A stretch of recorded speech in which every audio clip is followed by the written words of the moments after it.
Clippers, the Celtics, and the Wizards working on a 3-team deal that's going to send Kristaps Porzingis to the Boston Celtics. We're going to break it all down, talk about it right after this. Welcome to the number one place for your daily basketball news and analysis, NBA Central.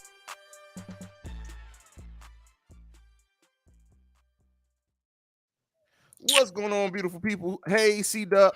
Not C-Dub. C-Dub's not here. Bobby and Stevo in the building to break down this trade, y'all. It's never a dull day, bro. We still aren't even officially at the start of free agency, and teams are trading. We've gotten draft picks. The Denver Nuggets and picked up a pick in this draft. I wish it was the Bulls, but we've got a major trade going down now, and that is the Boston Celtics and Clippers and the Wizards working on a 3-team deal that would send Kristaps Porzingis to the Boston Celtics.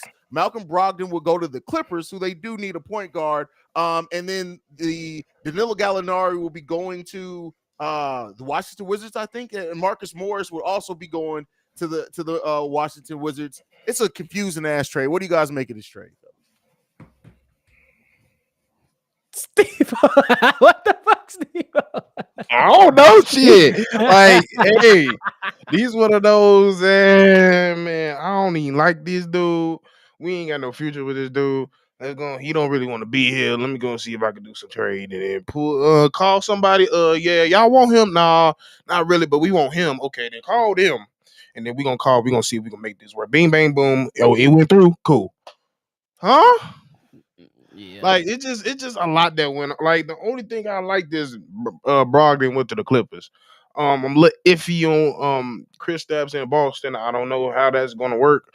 I'm personally I like Kristaps. He just need to stay healthy, but I don't know. I don't know with the Boston. I don't know. I don't know. It's just weird. To me, this Kristaps is going to be better than what they had. Like, he's going to be better than Al Horford. He played more games than Al Horford and Time Lord damn near combined last year, and Kristaps has had his own health issues. He's still a guy who was, I think, 20th overall in the NBA in scoring and still gets you a block and a half per game and get you eight or nine rebounds per game. Like, I see the fit. I've seen people say, why would they go after Kristaps? To me, Kristaps fits what they need down there. They need somebody else who can score a bucket when teams zero in on Jaylen Brown and Jason Tatum. I like the fit of Porzingis going to Boston. What about you, Bobby? I was definitely right on par with that. Just trying to see, hey, I don't think it's a bad thing. You obviously got to, be concerned about Kristaps Porzingis' health, but I still think that he got a little game to it. But now you got a tall, lanky guy with an offensive game who's probably, he okay defensively, but then you still get the, keep a young guy and Time Lord. And then the question is what they do with Al Horford after this. And then letting go Malcolm Brogdon, I totally understand it. I think they definitely needed a little bit more from him during their postseason run, and they didn't get it. So I think that him going to the Clippers it should be good.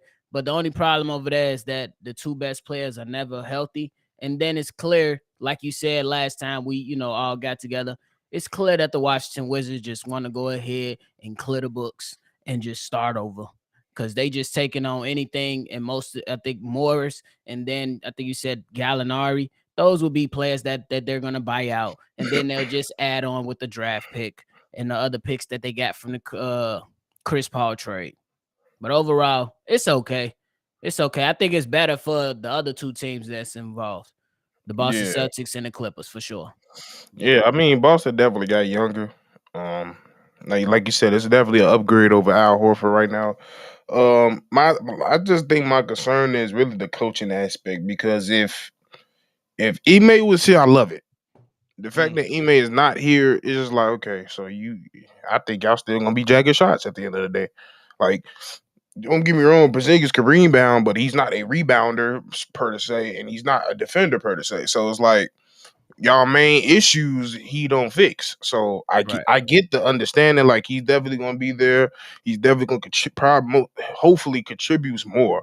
But yeah, it's just that's my only concern with that. And then the same concern with Malcolm Brown. I'm like they expect he did get hurt towards the end of the year, so that was a key thing to put in there. But yeah, just going to a team that's already riddled with injuries is also a thing. So we be looking back next year, they only played 20 games together as a whole. So Yeah, but yeah, it's just a clear the books thing with the Wizards. They're ready to to try to fix this and start a new future, and see if they could draft right, get it figured out. But yeah, that's the only thing I've seen out of these trades.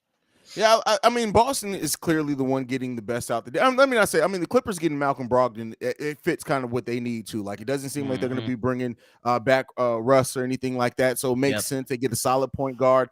And to me, looking at the Boston Celtics, they needed a center more than they needed a guard. Like, and they can still go out and they still have their full mid-level exception with the way that they work this deal out. They're going to be able to use that full mid-level exception. So they can still try to go out and get a point guard if they feel they need some more point guard depth there. But I think, having Derek right there, they're he started at 2 for them in the playoffs. So right, who knows?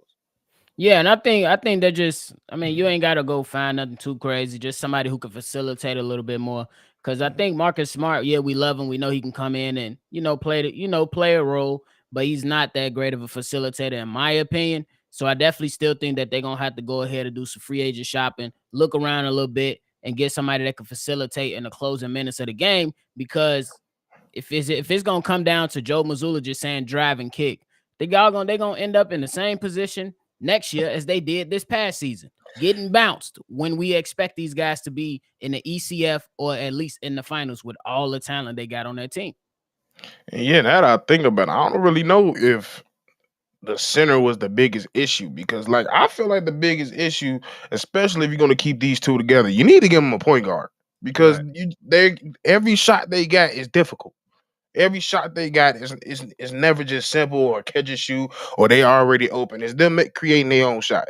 Yep. And Marcus Smart is not going to do that. He's never really been since Oklahoma State. He's never really been a facilitator. So you're expecting that 15 points, then 5 threes, him flopping and playing some defense, and that's about it. But I think you need to go find you actual point guard. You've been riddled with that for years, and Marcus Smart's also had the same acne since high school. So what the. He's got the same acne. Like, that boy got blemishes everywhere, bro. Everywhere. The way that I look at it is this, and I understand what you're saying, Steve, as far as they need a point guard, but like Al Horford was a net zero in the playoffs, and so like getting somebody that can still go out and get you 20 a game is and the thing with Kristaps too, like he's learned how to play without having the ball in his hand. He's learned how to be effective. So it is what it is, man. It definitely is what it is. Yeah, because I have one big problem. Why Joe Mazzulla? Why every time it's the time to close the game out, you got Marcus Smart trying to hit game winners? Because he can't facilitate. Like that. Wait, built like that. Somebody said Chicago Bulls. I didn't post shit. How you gonna come in my channel and tell me what I post? No, I think it's definitely another one. Oh, there's another one? I think so. Is there another one? Oh, yeah. Nigga, well, my bad, bro. Tell them you can't take it back a straight. Like, hold on, wait a second. How you gonna tell me what I'm gonna try to put the gun, but gonna try to put the bullet back in the clip? Man. But yeah. I disagree with that, Jamal. What'd he say? I can't see nothing. He said, I know it's more. I'll go ahead. No, go ahead, Bob. I know it's more of a Boston conversation, but I'm thinking of the Bulls. Boston could have gotten Vooch for that same $22 million, and they didn't want him. That speak volumes to me. To me, it doesn't speak volumes. What are you talking? How does this? A, it's a trade. B, the Bulls want to keep Vooch. Sometimes y'all be trying to read into shit that really don't be there. Sometimes, like this is why I always say, sports are truly men's soap operas, bro. Y'all will try to sensationalize some shit that ain't no shit. Like, oh, Boston Celtics didn't want Vooch. That tells me so. Nigga, we don't want to give Vooch up. That's what it should tell you. If they called and was like, hey, what about that Vooch? AK would have been like, no, I'm good. Come on, man. I don't even know why you bring another Vooch. We ain't doing shit. We ain't doing nothing. I done seen y'all already in the comments talking about we active. We ain't active doing a damn thing. I think they're on the phones. I do think that they're on the phones. I'll give them that. I do think they're on the phones trying to get. Jerry was on the phone this morning. Hey, what's that supposed to mean? Denver was on the phone last week during the finals when they made a move. Come on now. Is a fact. The Bugs is panicking. These Bugs. Let's hear this out. The championships is panicking because they finna lose Bruce Brown, and they said, "Oh, we got to go fix that trade." Boom. But we on the phones though. Man, our phone disconnected like a mug. Bro, the phone is not disconnected, bro. You got Bro, but they still got a landline. That's fine. As long as they make it. I don't care what. They could be sending satellite signals, carrier pigeons. I don't give a fuck how they sending the message. Well, the pigeons Just be in definitely the getting shot conversation. down. But nonetheless, man, y'all panicking about I've been preparing y'all for this. They're running it back. They're gonna make some minor changes. It's coming back, bro. Like y'all might as well come to peace. it. Come to Come peace. to peace with it. One thing I do not understand is when people in sports get their hopes so wrapped up on shit we all know is not happening, bro. It's not happening, bro. It's not happening. Like, get over it. It's not happening. Literally after the trade deadline told you everything you need to know, bro. After that trade deadline, I was like, okay, I see what it is. We gonna look this out. Bro, they really just said it at the season ending press conference that they not doing nothing. You know what I'm saying? And Haize, when you and Pat the designer was on Locked On, y'all talked about it some more. AK is really a patient GM that don't do a lot. So him coming in, going to get Lonzo, Alex Caruso, DeMar DeRozan was out of character. That was very. He made more moves in that one offseason as far as trades than he made in 5 years in Denver. It's not coming. And it makes sense because we got in trouble as soon as he started acting out of character. We got it. We got a draft trouble as soon as Lonzo's knee said, "Hey man, I'm gonna go ahead and head out." That's when we got in trouble. We were rocking and rolling until then Lonzo's knee said, "Hey man, I'm glad that y'all appreciated these 35 games. You not seeing me again." Like he did the Magic Johnson. I'm not gonna be here. That was Lonzo's knee when he was checked out. He's not gonna be here. I think God tried to give us the sign when they didn't try to trade him the first time. We should have got it then, and then we just had to go get him again. Got that tampering shit. And then he said, "Oh, y'all thought I was playing. Didn't I tell you not to get him? Fail." And he just went out. Bro. Oh. I'm with you though, Daniel. I'm with you though, but this is about I would love Tyus Jones. But all right, let's we got sidetracked. Y'all bring up my Bulls. I start talking Bulls topics. So who won this trade? It hasn't been made official yet, but Woj reported on it. We know once Woj reports on it, it's pretty much happening. Y'all know the people was like Shams first, but Shams was first. Give Shams his props. Yeah. But who won this trade? Clippers in Boston. You gotta pick one. If I'm just picking one, you can pick whoever. I'm picking one. I'm going with the Clippers. I think that that's what I was Brogdon, he's gonna bring you more defensively. He bring you something offensively. He all right when it comes to facilitating. And we know that he's reliable, 6-man winner of the year. So I'm gonna give him that nod to hold it down while Kawhi Leonard forever be hurt. See, that's why it's so hard for me to pick the Clippers to win anything, bro, because it's like, all right, cool, you won this trade, but like nobody's gonna be healthy ever. Like it's not gonna happen for you. I'm gonna pick Boston in this one just because I like that they got Porzingis. I like what he's gonna do for him. Yeah, I hope that vision playing out in your head because something just telling me I'm just gonna see shots just flying and he ain't getting no rebounds. I honestly think they the Golden State of the East. They really believe that. That's fair. These guys ain't hitting nothing. You gotta look at Jason Tatum in his age, bro. He grew up in that era. That's probably exactly how he wants to play. For sure. I'm a splash brother. Ain't no damn splash. No, you just a light-skinned ass motherfucker, bro. Like that's all it is. Let's just be real. You just like bro, Doc, somebody need to blow your line, and I know that mug ain't perfect. And the big homie said, "Can you get the details one more time for the people?" Yes, the details. So for one more time, so it's a three-team trade going down between the Celtics, the Clippers, and the Wizards. And so the Clippers are sending Marcus Morris, Amir Coffey, and the 30th pick in this draft to Washington. Boston, Danilo Gallinari is also going to the Wizards. Kristaps Porzingis is going to Boston, and Malcolm Brogdon is going to the Los Angeles Clippers. Man, them doggone Wizards is active doing nothing. They trying to build a stockpile of picks. They don't care about nothing else Porzingis, right now. Outright free agent. You got a first-round pick back for him. That's true. Okay. You get something for that. I know it's 30th. It's at the end of the first round, but look, he could have walked for nothing. That's true. But y'all go spend that pick on something stupid. I just feel it. Like it just. It's almost like how you feel when it comes to the Wizards. I just don't believe in nothing they're gonna do. Like I don't see them flipping this into something good.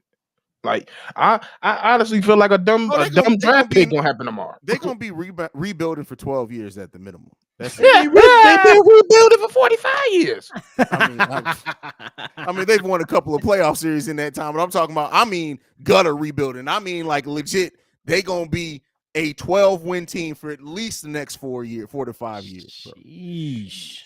That's bad. They the new Sixers. Damn. I'm gonna say what Buddy said on TikTok. Just move to Baltimore, goddammit. Move to Baltimore. That's what he said. Wait, nobody going to goddamn Baltimore. I'll tell you that right now. Nobody want to hear y'all. We all ours and yous and you already know. Well, y'all can't talk. I'm sorry. If you from Baltimore, you can't talk, bro. Y'all need to work on y'all grandma. Too. Good Lord. Come to Baltimore too. We like basketball here. You like what the hell is you saying? It is what it is, what it is, man. We up out of here, man. We'll be back. Y'all stay tuned in. This is we streamed on Chicago Bulls Central too because I keep trying to get you motherfuckers to go over to NBA Central and subscribe. Go over there. We live streaming the draft tomorrow. You go over there, hit the subscribe button. NBA Central. You see the logo. Go and subscribe. Motherfuckers, but nonetheless, Bobby, Stevo, you got anything left to say before we get up out of here? Yeah, hey, just tune in. It's gonna be a busy couple weeks. I'll tell you that, bro. That's for damn sure, bro. That is for damn sure, man. And y'all leave Jamal alone. He just had a tweak moment. No, Jamal just fed up, bro, and I understand it, bro. Like I talk to you guys, but I literally.